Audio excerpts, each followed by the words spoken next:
খবর 24 সাথে আপনাকে স্বাগত। নতুন নতুন খবর জানার জন্য আমাদের চ্যানেলে চোখ রাখুন। নমস্কার দর্শক বন্ধুরা, খবর 24 আপনাকে স্বাগত।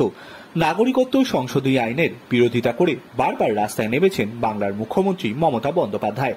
আর এবার আইন কার্যকর হয়ে যাওয়ার পর আরও বাড়িয়েছেন আক্রমণের ঝাঁজ। বিভিন্ন সভায় গিয়ে বারবার মমতা দাবি করেছেন মুসলিমদের বঞ্চিত করা হচ্ছে এই আইনে, বর্ণ বৈষম্যের সিএএ বলে কটাক্ষ করেছেন তিনি। এবার সেই ইস্যুতে মুখ্যমন্ত্রী কড়া জবাব দিলেন অমিত শাহ। অনুপ্রবেশে মদত দিচ্ছেন বলে মমতাকে সরাসরি আক্রমণ করলেন স্বরাষ্ট্রমন্ত্রী। সম্প্রতি সংবাদ সংস্থা NNI কে দেওয়া সাক্ষাৎকারে নাগরিকত্ব আইনের ইস্যুতে যাবতীয় প্রশ্নের উত্তর দিয়েছেন তিনি।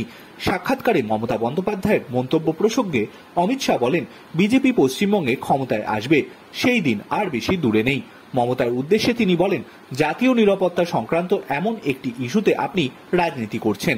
আপনি যদি এইভাবে তোষণের রাজনীতি করতে থাকেন আর শরণার্থীদের নাগরিকত্ব দিতে না চান, তাহলে মানুষ আপনার পাশে আর থাকবে না। অমিত শাহ আরও বলেন, অনুপ্রবেশকারী এবং শরণার্থীর মধ্যে পার্থক্য বোঝেন না মমতা। বাংলাদেশ থেকে আসা হিন্দুদের কোনো ক্ষতি করবেন না, এই ভাষাতেই মমতাকে কার্যত বার্তা দিয়েছেন শাহ। তিনি বলেন, রাজনীতি করার জন্য আরো অনেক প্ল্যাটফর্ম আছে। শাহের মতে, মমতা বন্দ্যোপাধ্যায় হিন্দু এবং মুসলিমদের মধ্যে বিভেদ তৈরি করার চেষ্টা করছেন ভোট ব্যাংকের কথা ভেবে। সিএএ যেহেতু বাংলাতেই কার্যকর হবেই, সেই কথা দ্ব্যর্থহীন ভাষায় বুঝিয়ে দিয়েছেন শাহ। 2019 সালে সংসদে পাশ হয় সিএএ বা নাগরিকত্ব সংশোধনী আইন। গত সোমবার বিজ্ঞপ্তি প্রকাশ করে সেই আইন কার্যকর করেছে কেন্দ্র। দেশ জুড়ে কার্যকর হয়েছে সেই আইন।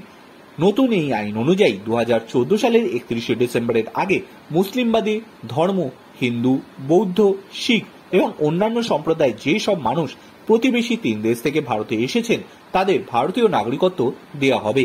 কেন্দ্রের এই সিদ্ধান্তে খুশি বহু মানুষ। ব্যুরো রিপোর্ট, খবর 24/7।